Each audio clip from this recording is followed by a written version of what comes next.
Welcome, one and all, to David and Aaron Save the World, baby. Yeah. Sorry, I went into my radio announcer voice there for a bit. Oh, it was perfect. It was perfect. I would not have changed that for anything. Like I could see it running through my mind as like the audio clip we use for the opening when we get tired of actually saying welcome everybody. We'd run out of unique ways to introduce the show every time. I think I'm already out. So yeah, when you run out of unique ways, then we can just put that on repeat. Yeah. I like it.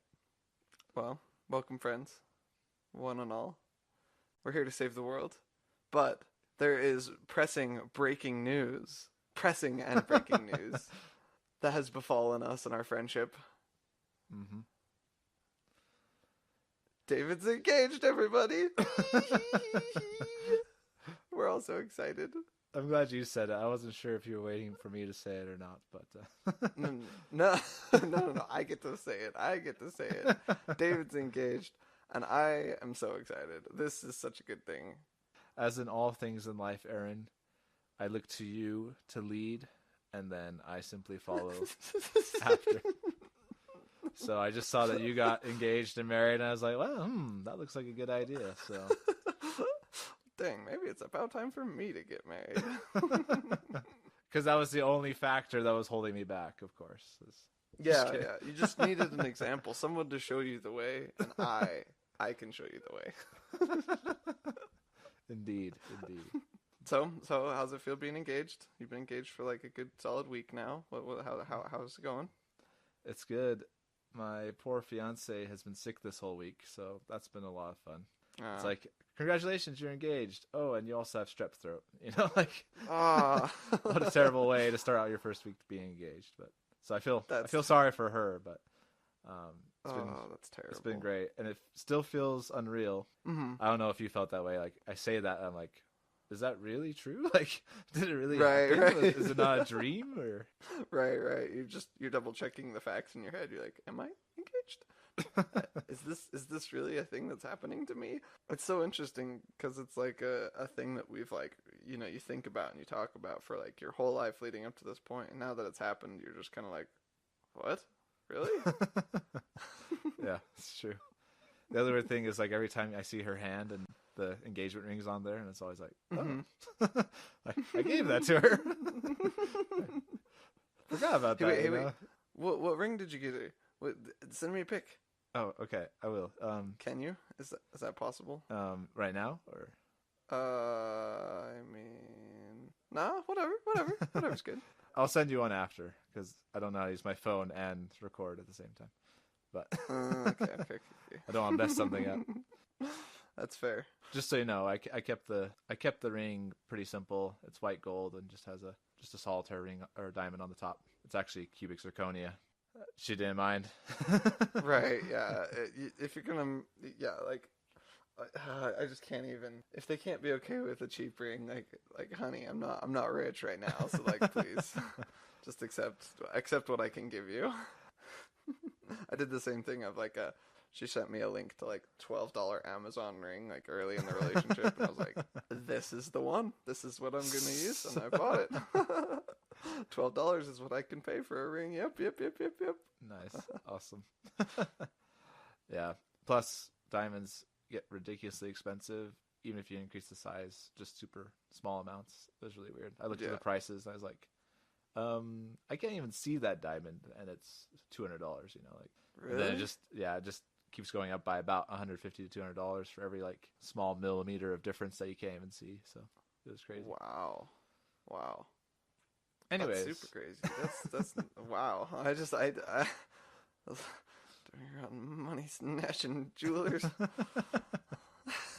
Anyways, we both probably are very glad that we are marrying women that do not require such things to be happy. Oh, yes, indeed. Such wonderful women we have. Yeah. I'm so excited for you. I'm so excited. Okay. people. I was so excited I couldn't even work. He told me at work I was working on a Saturday, and he called me and told me, and I was so excited that I couldn't think of what to do for work, so I just walked around a cart a bunch of times because I just couldn't even, I didn't even know what to do with myself. It was I was so excited. That also was the weirdest phone call for us to make, because we're doing the rounds, calling everybody, letting them know. And when we call we can hear like band saws going off in the background. And it's like, is this the best time to tell them? But we just decided to go with it. That was a good call. I appreciate just going with it. Work is I try to make work as mindless of a task as possible at times so that I can have a free mind to do whatever I want, especially be excited for my best buddy getting engaged, and I'm so excited. So that means that I'll be a married man David soon. Indeed. Right around your 6-month mark of being married man Aaron. So we'll just kind of switch that off, I like it. I'll pass the chalice on to you. Of being the married man. I like it. Oh, by the way, remember that one time we saw with just a while back for the German, how they've had different names for married versus unmarried for both the boy and the girl? Yeah. One of us took a picture of that, yeah? I think so. Did we put that in show notes sometime? I don't think we've ever talked about it. We should put that in the show notes. Oh, we'll have to follow up on it later, because I don't know where the picture is. I don't know if I have it or if you have it. Or if we find it, we'll put it on the show notes. But yeah, German. Right. Way to go, right? Having both names, both married, unmarried for both boy and girl. Like, good on you. Mm-hmm. We appreciate it. Yeah, they nailed it. Now English just needs to figure out what they want. Seriously, though. One thing I found that's a little bit weird with being engaged, and you have to tell me if you agree with this, okay, is that the girl gets the ring, right? So, like, it's pretty hard to hide the fact that you're engaged, because there's a giant ring on your finger. Right. But, like, the guy could, like, hide this away until he's actually married, because there's no, like, object on his fingers or anything, to signify this. So, right. It has been a little strange at some points when, like, people that don't know that you got engaged, like, come talk to you and just shoot the breeze with you about regular stuff. Do I obnoxiously bring up the fact that I'm engaged now? Or, like, I don't know. I feel really awkward at sometimes, like, trying to decide if, like, I should bring it up. Stop talking about what you want to talk about. I need to tell you that I'm engaged. I need to tell you that I'm engaged. Right. I only matter right now. Please stop talking. Well, when I was engaged, I went to a singles activity to help out because I had like signed up through one of the church groups, the church group that I was with. I signed up to help out with this singles activity, even though I was engaged and going to be not doing any singles events anymore, because I wouldn't be single anymore. And I was doing dishes, and this girl came over and started talking to me. And I got the vibes of just like a girl who was looking for a date and looking for some. I was just like, I got very, very concerned very quickly. I was like, I found the nearest opportunity. She was like, "Oh, so what are you doing with your life?" And I was like, "I'm getting married in a month." And she was just like, "Oh, okay, yeah." A not so subtle way of saying what you need to say. Right. Like, I am taken, thank you. I am not interested, thank you. Just gonna close that door really fast. That's hilarious. So, I totally agree.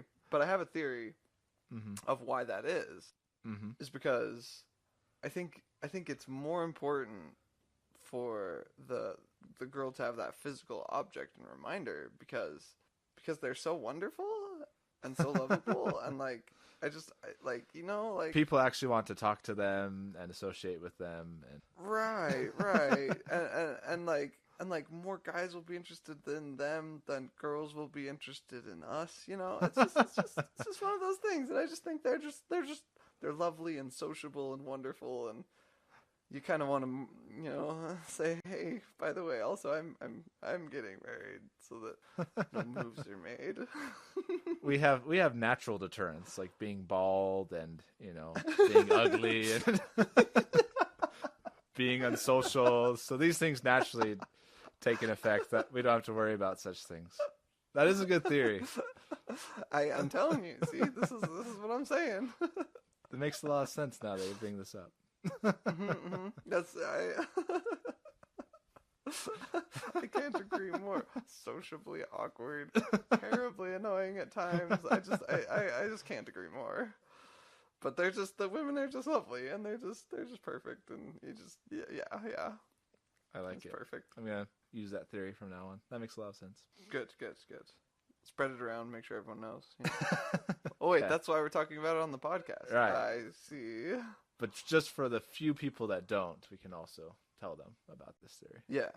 The small minority who don't actually of the world that actually doesn't listen to this podcast. Yes, they need to know. Someone has to tell them, or else what will they do? Nothing is what they'll do. It's a shame. Very true. All right, should we go to our first topic? Yes. Let's do it. We have follow up. I was going to say follow up of our last topic from last time. Yeah, exactly. If people will recall, we talked about a little bit about Thomas Edison and the great betrayal of my childhood. Indeed. And finding out that Thomas Edison is a scoundrel. It's a little strong of a word, but kind of agree. That's true. That's true. Well, like, perhaps Tesla got the crazy and Edison got, like, the scoundrel for his he's smart, right. But he has to have something to offset the smartness, and so. Right. True. Never thought about it that way. You can't be smart with some major character flaw. Exactly. I see. No, I'm just kidding, though. I actually, so in the podcast, I listened to it yesterday, and I said that I had never heard of this before, but I had. My wife likes to watch this show, Bob's Burgers, and one of the episodes is about Topsy, the elephant, one of the elephants that got electrocuted by Edison. And I totally forgot this thing, so as soon as we finished recording, my wife wanted me to show me this episode, and we watched this episode again, and I was like, oh yeah, that's what's going on in this episode. I remember. And it was all very strange, and I was like, yep. Is it sad that a pop culture reference was your only way of receiving this information? A little bit. But I'm glad somebody's at least putting it out there a little bit more. Gets right. Talked about. I agree. What did you think of the YouTube video I sent on the show notes? Right. So the YouTube video, I thought was probably, if it's not already the way that people talk about Edison in school, like I think that YouTube video is pretty much like she was talking, and I was just like, this makes sense. Like, I still feel good about Edison, but they don't just like breeze over like all the weird things. Like, they don't just breeze over the fact that he had a whole team of people working on the light bulb. They don't just breeze over the fact that, well, they kind of just breeze over the fact that like he got kind of crazy near the end of his life, and he kind of like some of his publicity stunts to shut down Westinghouse were a little bit kind of crazy. Right. So, I thought it was pretty good without making him out to be a scoundrel. I thought it was very well. I think after watching that video, you know what I think? I think that there should be a similar bit of information said about Tesla. Right. Like, you get a 10-minute video about Edison and also a 10-minute video about Tesla, so we can kind of balance some of the two of them. Right. And like I said on the last episode, I agree with you. I feel like it's the most fair representation I've seen of the situation. They don't. They kind of just give the facts. Don't give a bias either way, and just kind of try and say it as it is. Although I was sad they don't mention the electric chair. I don't think they mentioned the electric chair in that video. No, they did. Because I feel like that's one more fact that should be mentioned. But yeah, just slip that in the backside of the video. Just be like, oh, also he invented the electric chair as part of his publicity stunt. It's like, oh, what? Yeah. But the couple things I did really like is that, again, it showed that he did have this whole team of people. And I can't remember exactly how the lady says it, but she said, Thomas Edison invented the light bulb, which is a way of saying that he was the greatest innovator of the light bulb. Yeah. And I really like that because she kind of makes sure that's a point that he wasn't the first one to think of it. He had this whole team that brute forced to find the solution, The video did a really good job of just representing that. And I also, again, like that they say, and then his life took a little bit of a dark turn here, and they just kind of give the facts of what happened. So, Right. So I guess overall, just kind of thinking about that in the video, like you said, it would be nice if there was a Tesla video that was also similar. Again, I show my students a documentary. I don't know if I mentioned the name last time, but the documentary is called Mad Electricity. It's a Modern Marvels episode, I believe. But it's very charged and very, towards Tesla and, isn't Edison this big jerk, Okay. And, yeah. So I like that one because it's very dramatic, which is very helpful in a classroom to get the kids interested, but I wouldn't say it's the most fair representation of Edison either, so. Right. It turns Edison into a little bit of a scoundrel. But yeah, just overall, I think just going back to the original question of how should we teach Edison in schools, I feel like we put him in the category of, hero, inventor, and I feel like he should be more closely associated with the Rockefeller and Carnegie category. Like those people you learn about in junior high school more. And you learn more about that time period, and you can learn a little bit more about how they kind of changed the world, because they did, but they also had some very unethical ways they did things, and you learn about those things, and it's okay, and we're still grateful for the things that he did do. But I just feel I still have that opinion after watching that and talking about it, that I just don't put him in the hero category that we sometimes like to associate him with. Right, I like that. I like that a lot. I think that's true, because he clearly was a really smart guy. He really did do a lot of things. That's what the video also emphasized to me, is he wasn't just a light bulb guy. Right. One of his first patents was, the video talks about one of his first patents as a vote counting machine, an automated vote counting machine. It's whoa, that's pretty cool. That's really cool. And then it just goes through all the different inventions that he had been working on and how many patents he had gotten. And I thought, wow, that's I just want to say persistence and ingenuity, which is really good. And but I kind of agree that he should be in that the great businessman category of American history. The great workers, the workers / innovators / businessmen / tycoons category. yeah, exactly. So, and I think we should talk about Tesla more. I seriously still feel like there's a gap of knowledge in my brain about Tesla. I feel like I know enough about Edison that I don't feel like I need to know more about Edison, but Tesla, I'm just constantly who is this guy? I still don't really know who Tesla was, because that was never talked about in school. Right. And I just don't know why they didn't talk about it. Just because he was crazy doesn't mean we shouldn't talk about him. Right. I think that's also an artifact of, it really has been pretty recent that we realized how much Tesla did, because he had so many patents. Okay. Because Edison had taken so many of his patents, and because another famous one is Marconi is credited with the radio. But Tesla really invented a lot of the technology, and Marconi's radio actually used 16 of his patents or something like that. I can't remember the exact number. Whoa, 16. Yeah. Don't quote me on that. But anyways, Marconi's radio was really based on all of Tesla's technology. So he just really got overshadowed by everyone stealing his ideas, because he didn't know really how to market them and make them into the things people would know, Yeah, that makes sense. That actually makes a lot of sense when you say it like that. I'm like, oh yeah, That explains a lot of what was going on. But to that point, I do agree we need to talk about Tesla more. I just think it's because it's so recent that we've realized this, it's hard for everyone to kind of adjust. You have to, reteach people that have been teaching and stuff like that. Anyways, I think that's all I want to say on this topic. Do you have anything else? Nope. I really tried to think about it throughout the week, and I was just like, my brain's kind of done with it. I'll stop ranting then. I'll just change the way it's taught in my classroom, and hopefully the world follows suit sometime. But Yep. You'll change the world one student at a time by molding and shaping their little brains. That's the goal.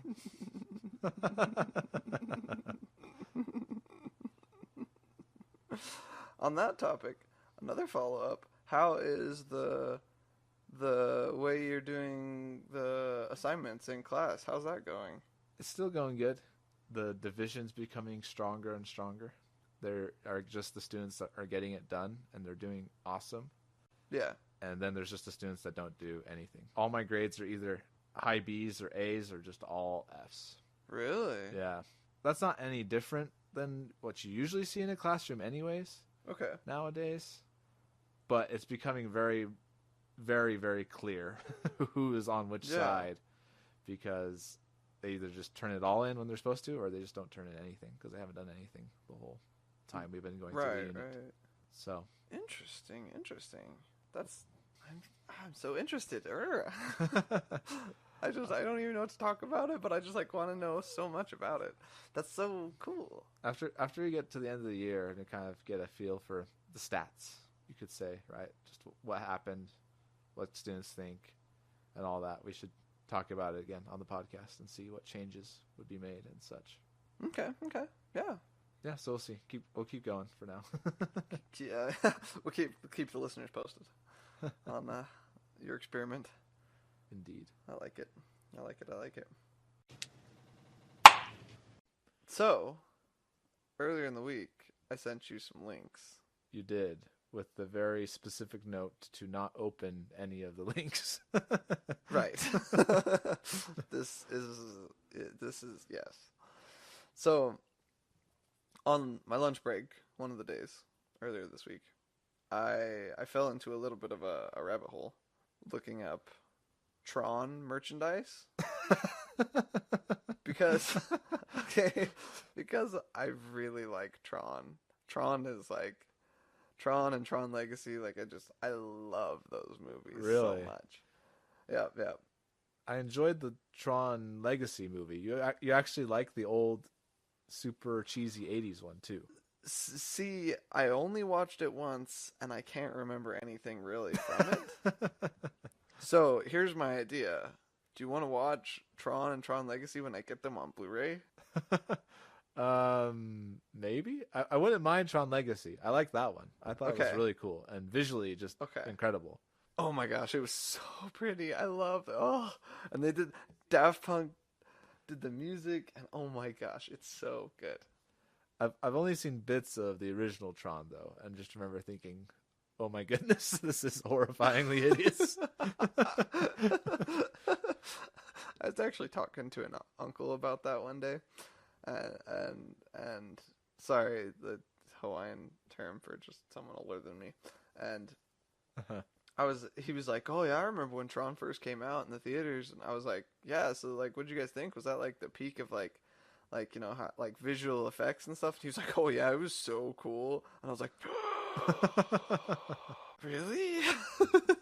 That's so weird. How I felt about Tron Legacy, that's how they felt about Tron Original. Right. I was just like, wow, interesting. That's crazy.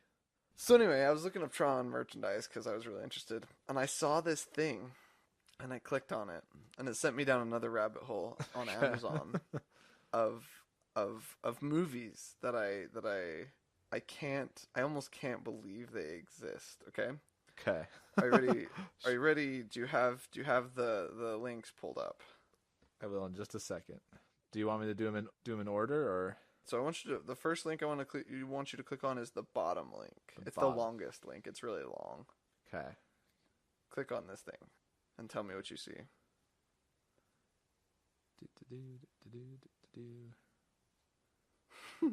This was a while ago. Where is it? Here we go. Bottom one first. Bottom one first, the longest link. Yeah. Okay. Atlantic Rim. Oh my.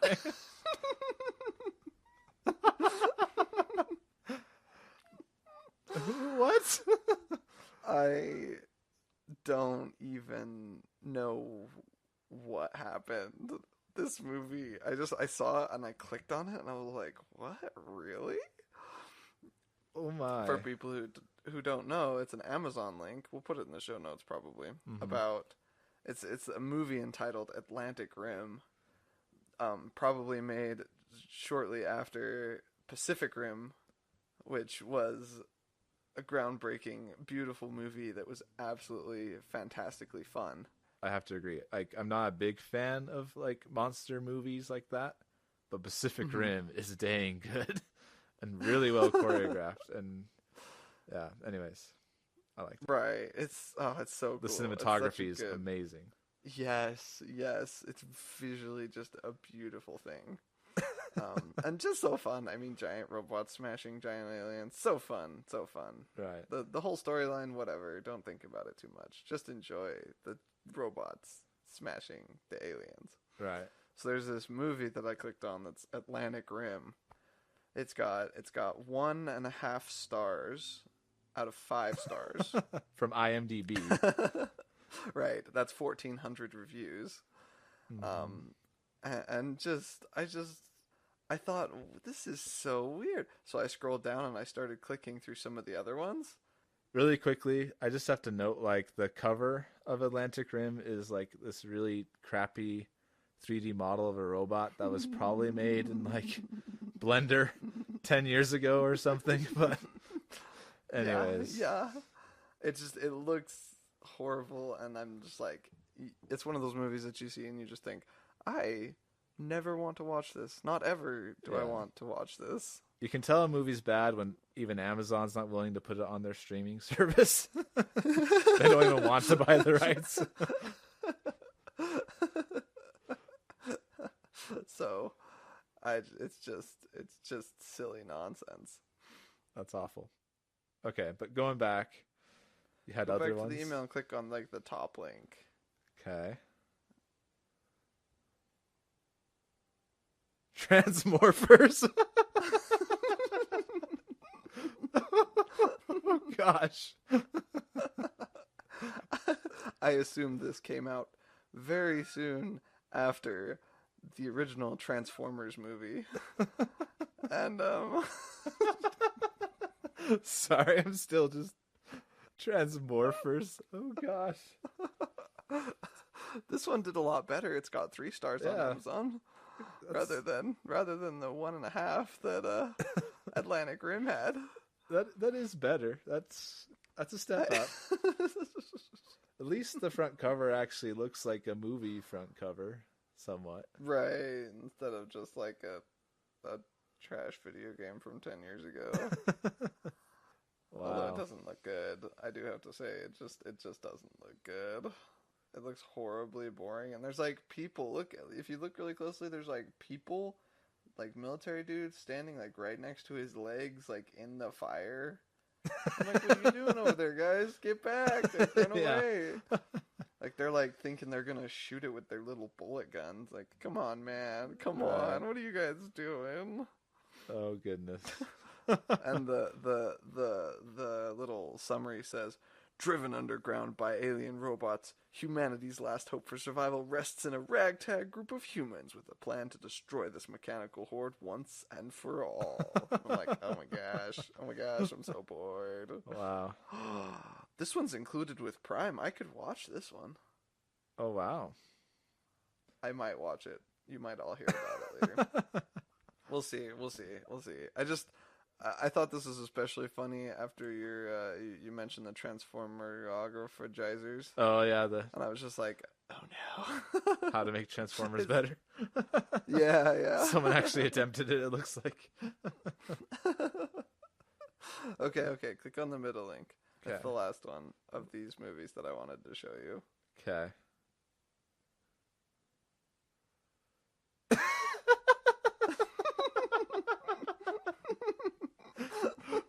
Okay, hold on.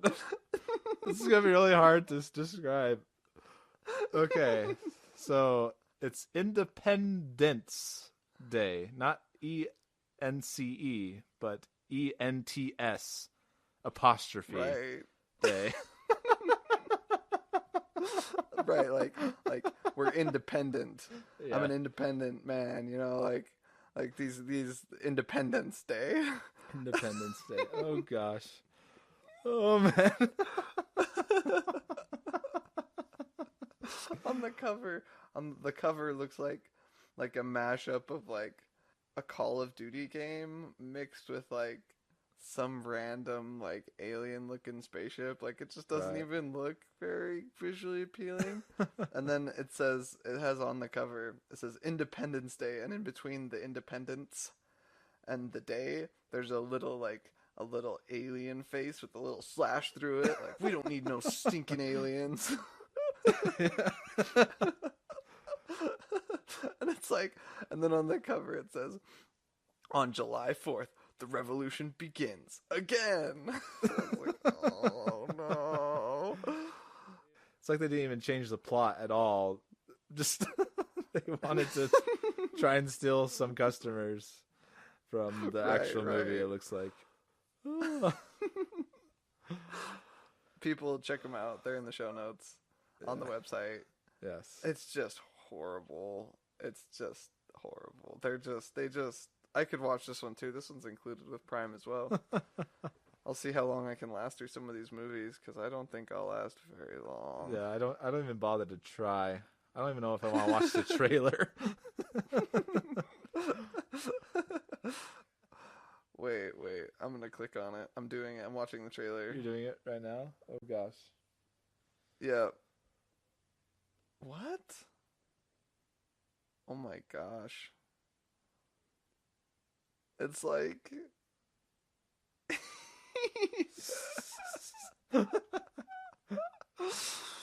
it's like how do I describe this? It's like I'm only 26 seconds through. Okay. But it's like those scenes from Ender's Game where they have like the planes flying fighting the buggers? Like there's just those short clips of the planes flying. Mm-hmm. You know what I'm talking about? Yeah. I think so. It's like that mixed with Mars Attacks, that really old movie. Okay. Mixed with a music video that I'll send you. Okay. From Cassette, called Beam Me Up, and it's got like these giant like cassette spaceships floating through the air. Like seriously, it's the mixture of those three things. It's Oh man, that sounds glorious in some ways. yeah. So bad it's good type thing going on.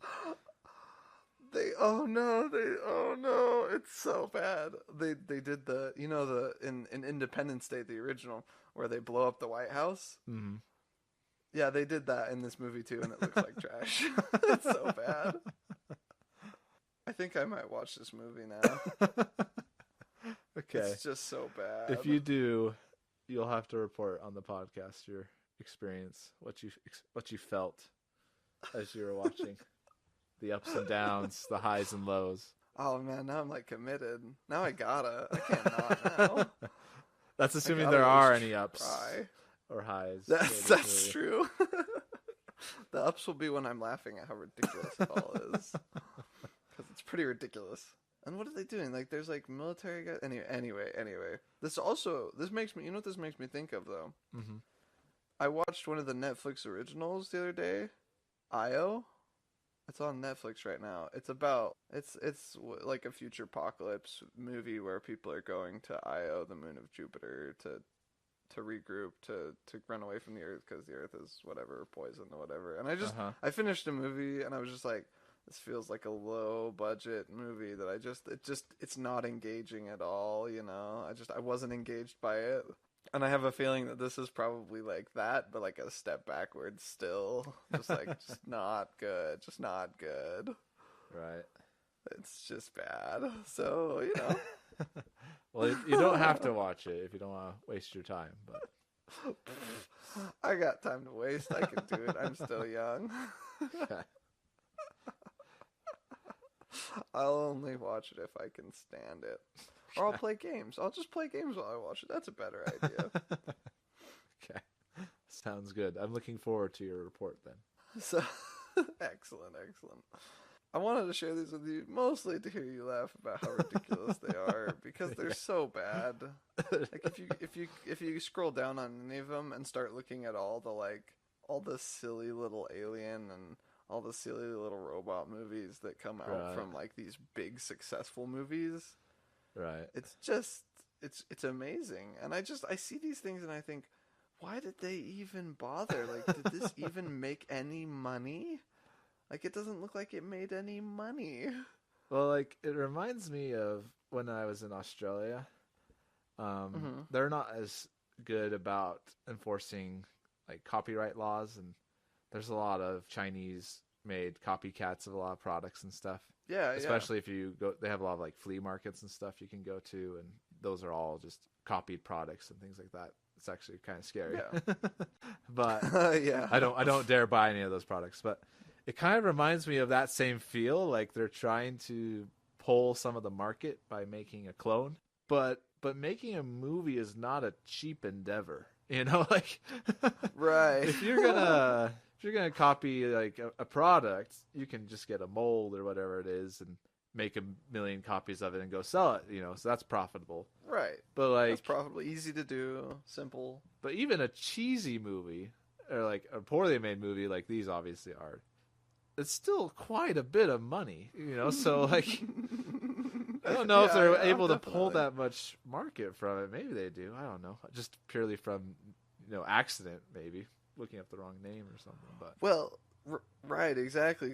Somebody's going, "What was that movie that just came out? Atlantic Rim or something like that?" And then they go Google it, and there's lo and behold, there's a movie, and they can buy it, but it's no good. So like, sorry. It's just crazy. Yeah, I think it's really strange that like so many things try to piggyback off of like the successes of others. Right. I don't know, like I feel like their creative talents could have been used in a different way, but they're just making these like copycat films. Yeah. And I'm like, why are you doing this? Like, isn't there more ideas in the world? Like I feel like there should be more ideas than this. Even the Netflix original movie that I watched that I didn't really like was at least like a new idea that I had never seen before and was really cool in that way. Like it was something new. Why are they wasting their creative efforts on making these like copycat silly films? Yeah. But maybe they're not silly. Like maybe I'm misinterpreting what's going on, and they actually did think this was a great idea, and they did work really hard on it and try to make something great. I doubt it. You like to have this like nice vision that everyone is super following their dreams type people. I'm skeptical. This is a business move. They're all filthy, greedy animals trying to get money. They don't have any aspirations in life. Right. I just don't know. And I don't want to like insult their stuff, but like it's no good. I don't feel like it's coincidental that these movies come out, like especially the bottom of the barrel on this one is Atlantic Rim. I'm just like, come on, you guys, come on, really. Yeah. Like it's just so, and like why do they have to try and piggyback off of just these successes of others? It's like these people were successful. They made great movies, you know. Pacific Rim, amazing movie. The first Transformers, really fun. Independence Day, a classic. Right. And then they come through and they're like, we're gonna make new ones. We're gonna make these things that are the same but a little bit different. And it's just like boring and bored. And you guys aren't gonna make any money because it's boring. Right. Because it's no good. The real thing I want to know is I just want to like get a hold of the budget and the profits of these movies. I just want to like do a comparison, see if they actually went out positive on that. I think it might be I'm on the wiki page, production. Try Box Office Mojo. They're pretty good about Oh, really? Okay. Well, actually, these never came to theaters probably, so they may not have it. The budget was $500,000. $500,000? That's for comparison, the new Solo movie's budget was $275 million. Oh my 500,000. gosh, no wonder it looks like trash. They only had $500,000 to make the whole thing. I'm amazed they even made any movie with that. Yeah. How can you make a movie with that low of a budget? I Oh my. That's horrible. it's so bad. Maybe you can make money off of it then if you just make the budget incredibly low. Low enough? Right. Let's see. There it is. Tick, tick, tick, tick, tick, tick, tick. Again, it may not Oh, have any I pulled up information. Pacific Rim. Right. It may not have money for non-theater movies. Oh my goodness, Pacific Rim domestic made. I have to understand this number. 100 million, Sounds about right. and then worldwide it made 400 million, Yeah. and the film cost 190 million. I think is what it says. 190 million. Holy moly, that's an expensive movie. That's not that expensive. I know it's not like that expensive, but when I was just looking at Atlantic Rim, where they were like, yeah, $500,000. It's just, I just don't even know. So the real question is, can you make $500,000 simply off of people accidentally buying your movie because they thought it was the other movie? Maybe. Do we need what, about 50,000 people to buy, depending on what price you sell it at? Man, this is an incredibly interesting business tactic. Seriously, I'm trying to find like some data on like what happened, and I think the real question we need to ask, Aaron, is what movie are we going to clone and then start trying to sell to people? To obviously Tron Legacy. I don't know any other movies I could think of off the top of my head. Now I'm just envisioning how horrible Tron Legacy would look if it was just you and me with like glow sticks. No. Oh, we would do such a bad job. I can't even begin to think of a plot that would be any kind of good. Well, we don't have to worry about the plot. We would just run around with glow sticks in our like regular t-shirts and just like run around the streets and like throw frisbees at each other and pretend they're discs. What was the budget for this film? $10. Dollar store is the way. You can get a lot of glow sticks for $10. This is true. Although I think it'd be better if we bought those full body suits that they have, you know. Oh yeah. Oh, those are so cool. I want to get one of those. If I got one of those, I would wear that for Halloween every year. That would be pretty sweet. Every year. That's one of the things I appreciated about Tron Legacy is those suits were all real. They weren't CGI or anything. They actually like made fully lighted suits and everything. Right. They must have been horrible to wear, but like they look sweet. Wait, now I have to know. Oh no, I shouldn't do this. I should not be doing this. Okay. I just realized what you're doing right now. So, oh my gosh, they made a ton of money. So the original 1982 Tron, the production budget was $17 million, and the total domestic gross was $33 million. Okay. They did way good. Right. It didn't have an international gross though. Let's see. Wait, backing up. Tron Legacy. Oh man, it was not as successful. Okay. The budget for Tron Legacy was $170 million, and the gross domestic total was $172 million, but the foreign was $220 million. So worldwide, it made $400 million. Hey, that's actually not too bad. That's pretty good. No, that's usually what you see for most movies that do well. Okay, they like double what their production budget was. Right. That's usually what you'll expect between foreign and domestic together. Some movies blow that out of the water, but we won't talk about The Force Awakens. No, that doesn't sound like a good idea. You know what I really want to do someday in my life again? What's that? I want to go see Tron Legacy in an IMAX theater. That would be sweet. I want that. I want the Tron IMAX experience. That sounds flippin' amazing. the big sound and the big screen and the way movies were meant to be watched. Indeed. Tron Legacy has some good sound too, just background noise and everything, and music and. Oh yeah. That was the first thing I got from of my Tron merchandise. I got the Tron Legacy soundtrack. Oh, nice. So good. I need to study to that. Oh yeah. I'll send you links. I'll get it for you for your wedding. Oh, perfect. Sorry, I thought you meant like play it at your wedding. Oh yeah. We're going glow sticks for the reception.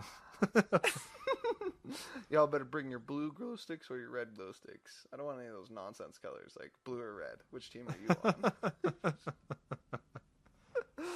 Okay, I'll talk to my fiance and see if she's good with that. Okay, please do. I would happily fund the glow sticks for the reception. This is what we're gonna do. Sorry, people. I don't feel like there's much to save in the world of movies as far as those go. I think all those are just no good. They're just no good. So anyway, moving on to our next topic. Yes, and this actually kind of connects with movies. Ooh. I want your opinion on this. And okay. I'm afraid to say this because I feel like I might destroy the hopes and dreams of anyone that ever listens to this podcast. Okay. But okay. So just to premise it with this, it's one of those things that once you notice it, you can't unnotice it. So I'm always afraid to talk about it, like in case someone does see it, because then they'll have the same curse that I have, that I always see it. Right, right. Spoiler warnings right now if you don't want potentially life ruining stuff regarding watching your movies. Abandon hope and press on. Yes. Skip a little bit of time forward from this moment on the podcast, and maybe you won't hear it. Nah, you just embrace it, everybody. You're a listener now. You made it to episode 11. Like you better be invested in this podcast. You better suck it up and take this. Just accept the truth. Take this groundbreaking discovery. Right. Okay. Ready? You ready for this? Yeah. What is it? So I need to know if you see this, because it happened the other night.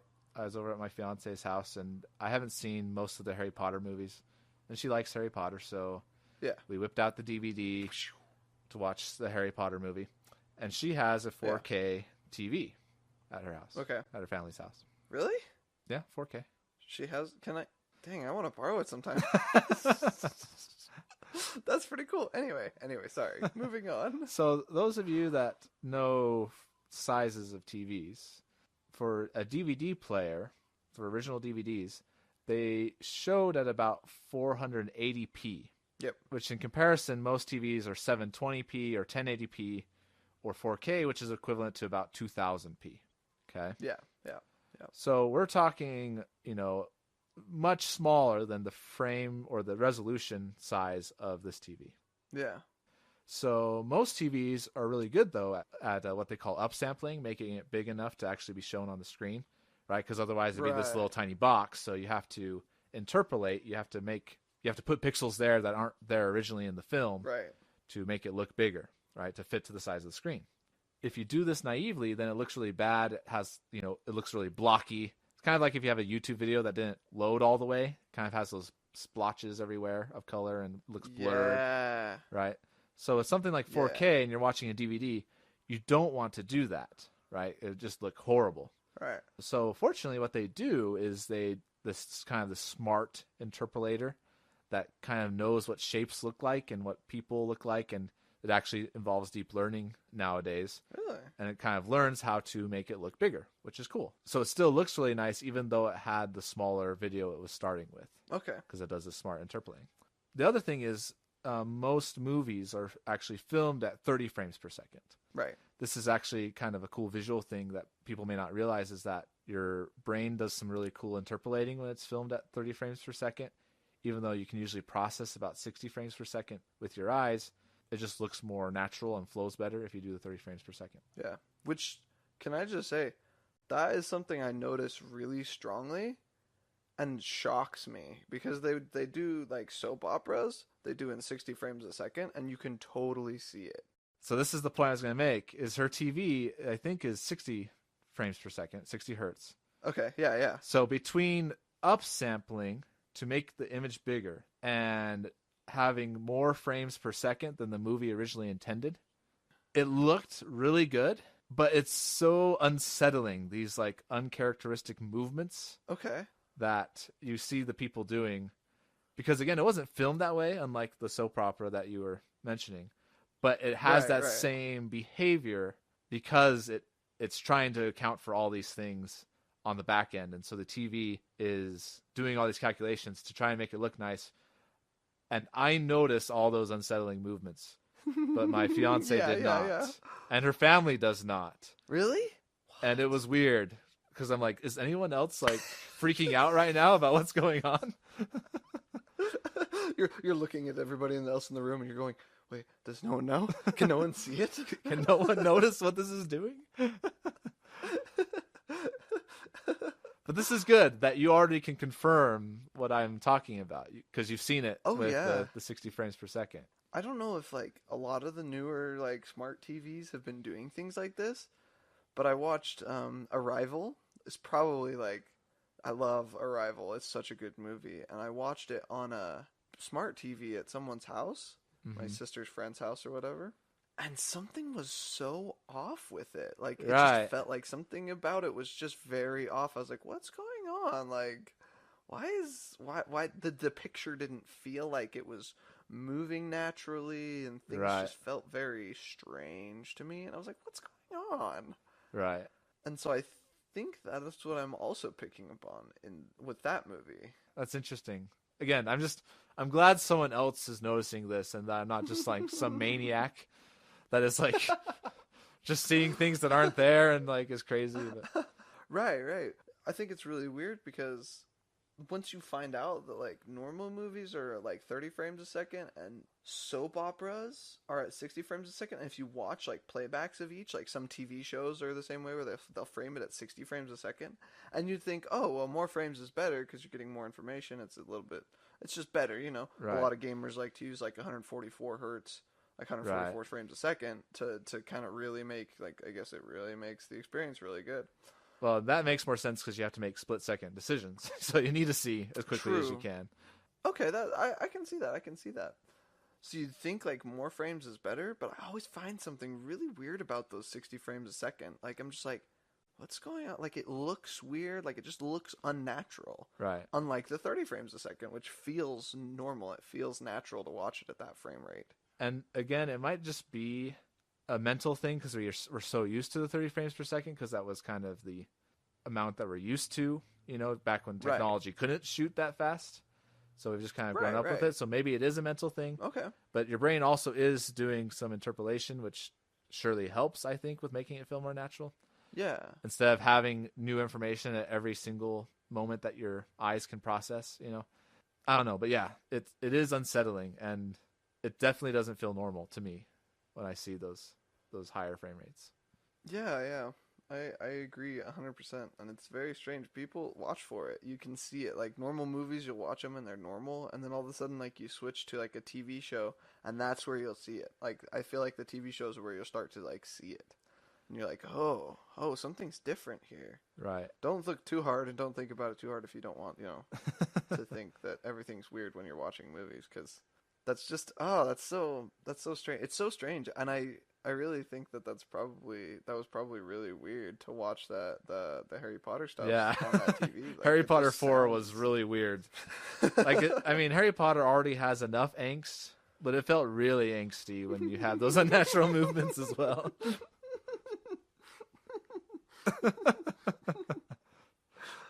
That sounds horrible. By the way, a great place to pick up on these frame rate things we're talking about is to just go to like a TV display at Walmart, because they'll all have the same things showing.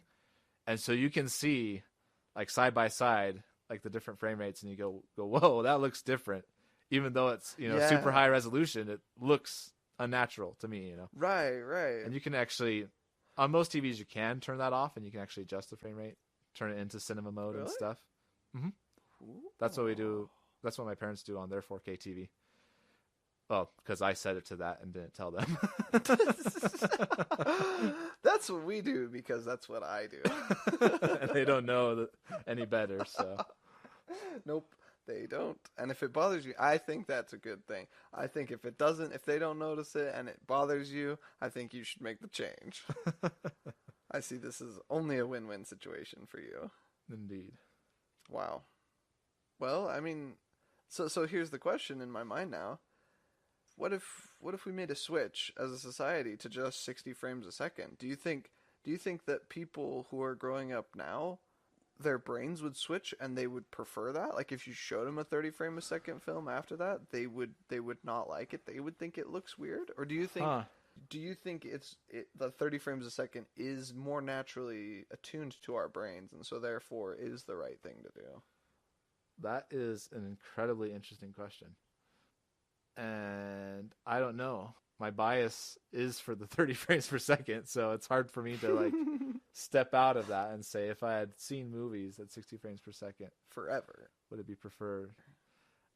Man, I want to talk to like someone that actually does cinematography, because I feel like a lot of the effects depend on kind of that natural smooth transition. Right. It'd be curious to see like someone in cinematography's perspective in movies if they actually take advantage of that fact, and if some of those effects don't look as well done in a higher frame rate. Oh. It's hard to say if you're used to the 30 frames per second. There's obviously certain effects that look better, but are there equivalent effects you could do knowing you have the 60 frames per second? And I don't know. I wonder if this is something people do actually account for. Right. That okay. You heard it here. You heard it here, audience. The cinemographers. That's the clone of the movie that we'll make about cinematographers. somebody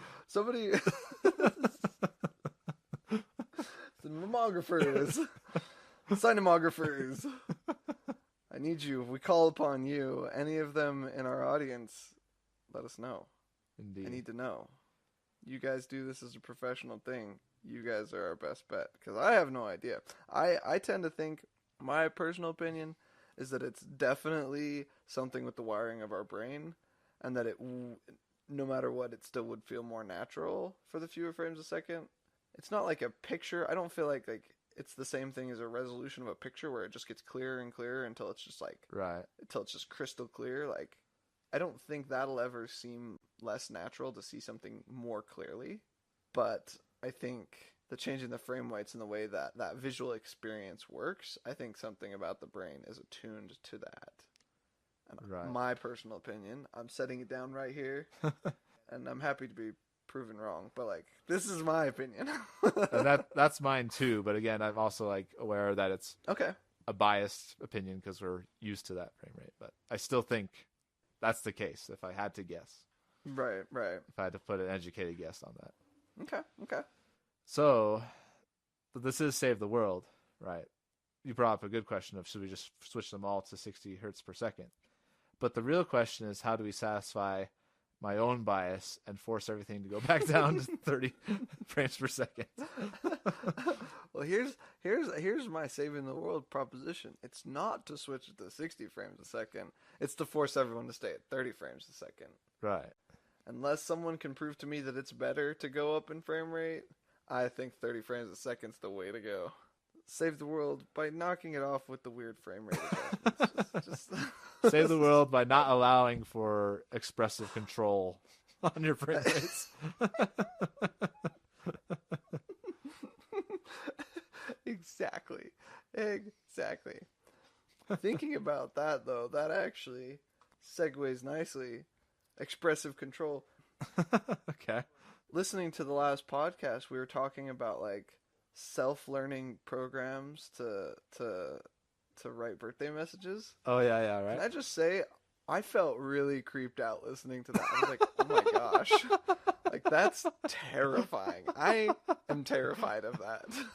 Like, that sounds just absolutely horrifying in every single possible way. Aaron, the real thing you have to ask yourself every time we do this podcast is, are you still actually talking to me on the other side of this microphone? Oh my goodness. This could just be I can't see you. I don't know that you're talking to me. You could be, oh my goodness, and it'd be just like something you could do to get more time out of your day. You work, oh my goodness. This is terrifying. And I don't even know if I'm talking to you right now. What you don't know is that I secretly built a robot about a month ago to just talk to you on the podcast, and I'm over there playing games on my computer. Yeah, right, playing games. All right, you know this isn't the robot because I wouldn't do that. You know that. Right. Right, exactly. That's craziness. That's just, you wouldn't know. No. So you were legitimately creeped out then by our own conversation and that idea. Oh yeah.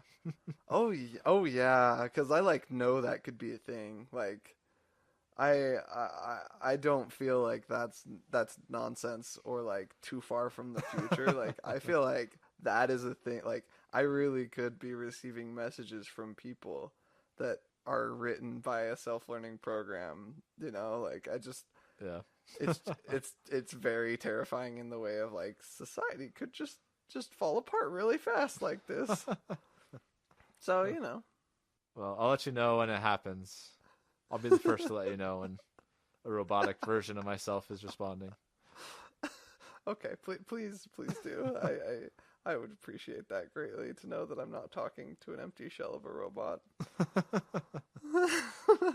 Unless it, you know, takes over and makes it so I can't respond. You know, I'm trying to send you these text messages and it's, you know, cutting them off and sending its own. What? That's like straight Skynet stuff right there. That's terrifying, man. Terminators are coming. Just to freak you out a little bit more. Like, Aaron, the robots have taken over. And then on the other side, it's like, yeah, I'm having a great day. How are you? Help. Nothing. Deadly silence. I'm glad I'm just like so accepting of this too. You know, being a computer scientist. I'm just like, yep, it's yeah, gonna happen sometime. Nod my head. Yeah, sounds good. Yeah.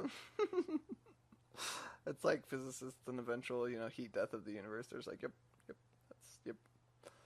Like doesn't worry him at all, you know. And you go the same way. Just, you know, eventual collapse of society. Yep. Just gonna happen sometime soon. Yeah, definitely.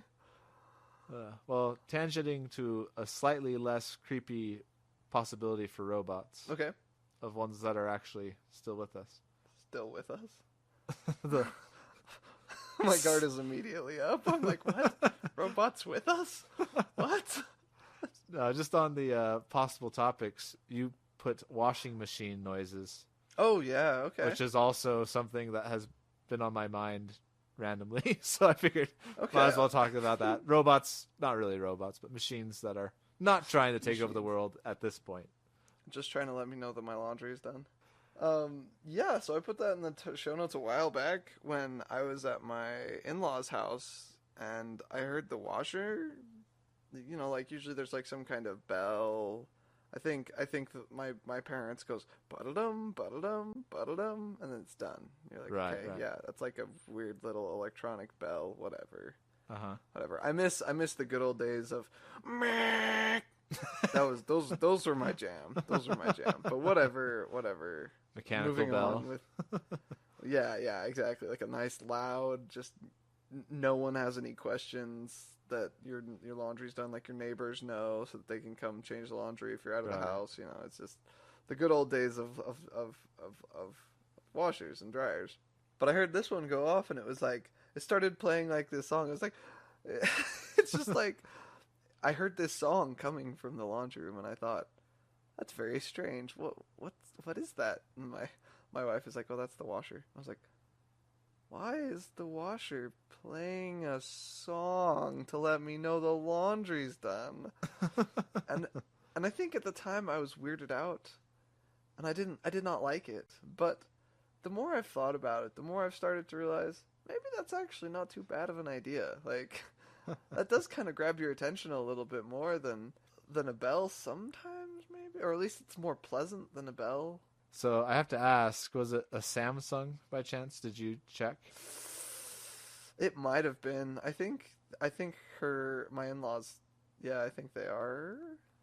Or maybe it's maybe. I don't know. I was just asking because my parents' dishwasher, washing machine, dryer, they're all Samsungs. So they all do this little song, it's do do do do do do do do do do do do do, and just goes on for like a solid minute. Right. We'll put the actual song in the show notes, hopefully, so you guys can instead of just my random humming.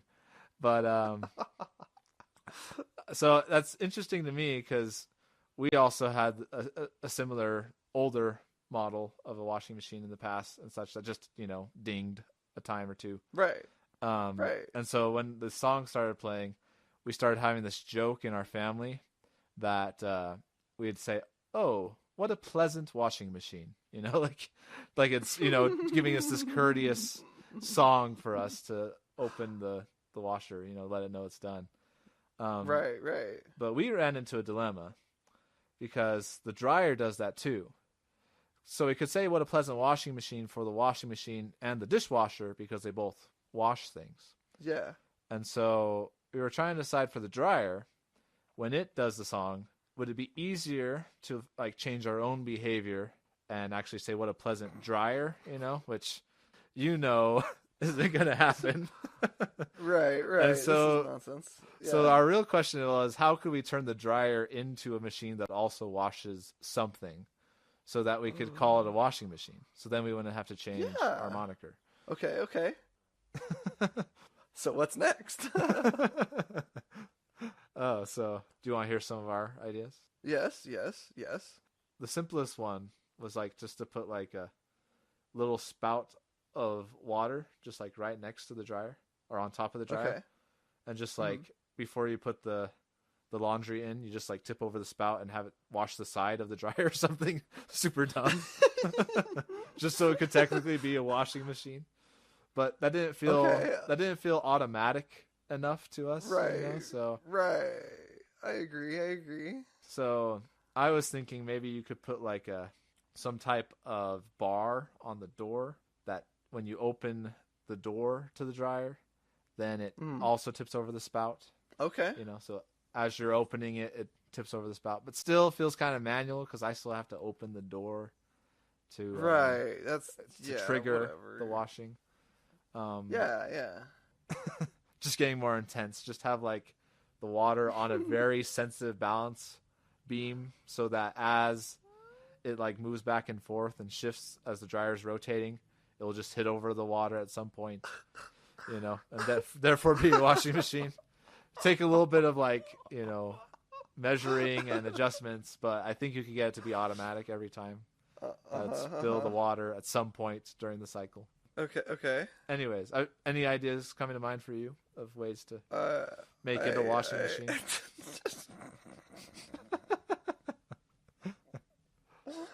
I have no ideas.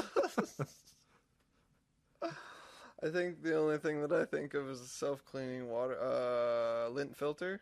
Ooh. I think a self-cleaning lint filter would do it for me. That's a cool idea. Just have it spray the lint filter and actually be useful as some type of washing. Right. Instead of like having to manually change your lint filter, like I don't know what kind of nonsense that is. Like, come on.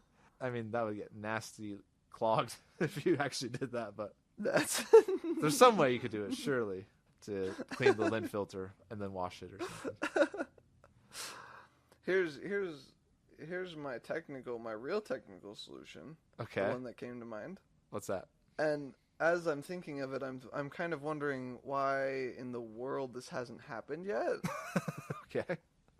Like, why am I the first one thinking about this? It seems like why not? Why isn't the washer and the dryer just one unit? Why can't it just do both? Inside the same barrel, so you don't have to switch them. Yeah. You throw your clothes into the washer, dryer, the washer. You call it the washer, Huh. and it washes your clothes, and then it dries your clothes. Like, why is that so hard? A dryer is just blowing hot air into the barrel while it spins the stuff. Right. Like, Because heating elements don't do well with water, if I had to guess. If I just have to guess. I'm curious, though, if that's been done.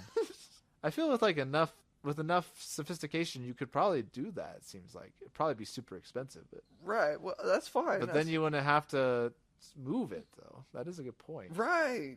Exactly. You'd have it take up a lot less space.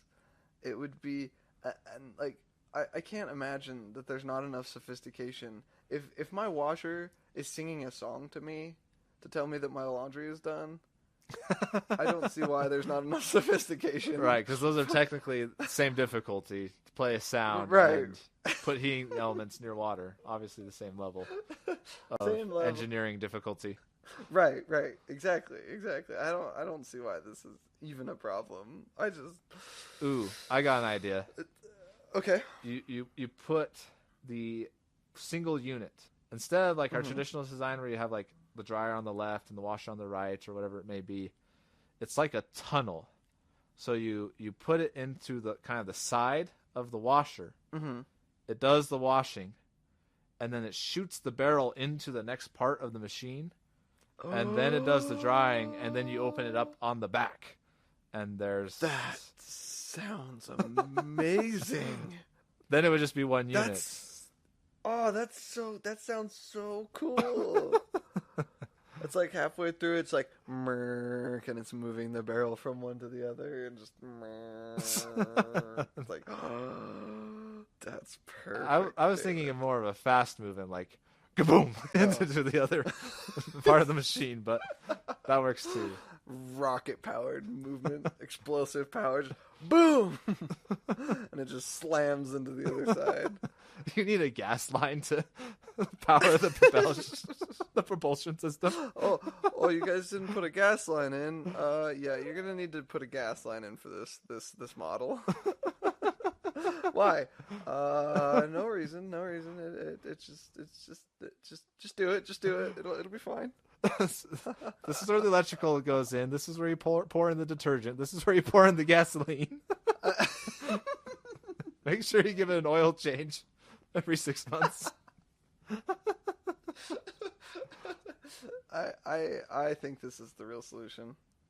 Better. Why are we even? This is nonsense. This is all nonsense. I love rocket ships. Why does my washer not just lift off and take him for a ride through like the atmosphere and bring it back? Like, we're already piping a gas line too. We may as well make something exciting happen. You just have a big hole ready in your roof to like. It just shoots the barrel up as high as it can, and it'd be like a missile silo. It just and then just as your house shakes itself to pieces, and everyone asks, "What is that?" And you go, "That's my washer. It's drying the clothes." And then it comes down, and your clothes are like fluffed because it was in the air, like falling, and right, and it'd burning be up perfect. from the heat from the propulsion. I That's the heat source you use. Exactly. There's your heat and your movement. Heat and movement. That's all you need. Another possibility that's a little less dramatic is just to have it keep the same setup, but the washer just launches the barrel into the dryer in this like nice arc, and it just catches it, and then it dries. So you just hear a kaboom. The dryer has some mechanical arms that go out and catch it in the air and bring it back down safely into the dryer to be dried. Yeah. Yeah. No, I like it. Why doesn't the washer just have like an escape hatch at the bottom? So you can have like a double stack unit. Ooh. Put the dryer on the bottom, and then a door opens up. And just the washer drops it into the... Yeah, it I like just dumps the clothes into the dryer, and the dryer just goes, okay, and starts spinning. I like it. See, this is way better than what they have right now. Why hasn't anyone thought of this? Right. Right? I don't know, and I can't understand why I am still manually taking my clothes out of the washer into the dryer. There has to be a way to fix this. This is the real solution that needs to be solved today. Yes. On this podcast, this is the solution that I want. Is a way for me to not have to move my laundry anymore. And then it'd only have to sing the song one time. Exactly. I wouldn't have to hear twice, maybe 3 times. Unacceptable. Yeah. All of it's unacceptable. It mitigates the amount of noise you need to know your clothes are done, which is the real goal of what we wanted today. And noise pollution is a problem in today's society. Okay? I think the washers are contributing too much to the noise pollution of this world, and we need to change it. Specifically their songs at the end. Exactly. Specifically the songs. All right, problem solved. Let's get engineering on that. Let's file a patent. Yep. Where's the engineering division of DASW? That's what we need. Start sending in your applications. We're interviewing right now. Great on your resume. We don't pay very much, and we don't have very many benefits, but or any for that matter. You get to listen to the podcast during work hours, so that's good. You get to be a part of a great team, is what we're trying to say. Exactly. And if you actually do get that patent, then we actually might be able to pay you after you start making money for us. That's why we need the engineering department, is to make the money. So we can pay you. Exactly. That's how you get paid. Everybody, this is how it works. You don't get paid till you have a good idea. Our idea was to come up with the idea. Now you got to make the idea to fix the idea that we had. I like it. All right. We'll accept applications. We'll put a form on the show notes.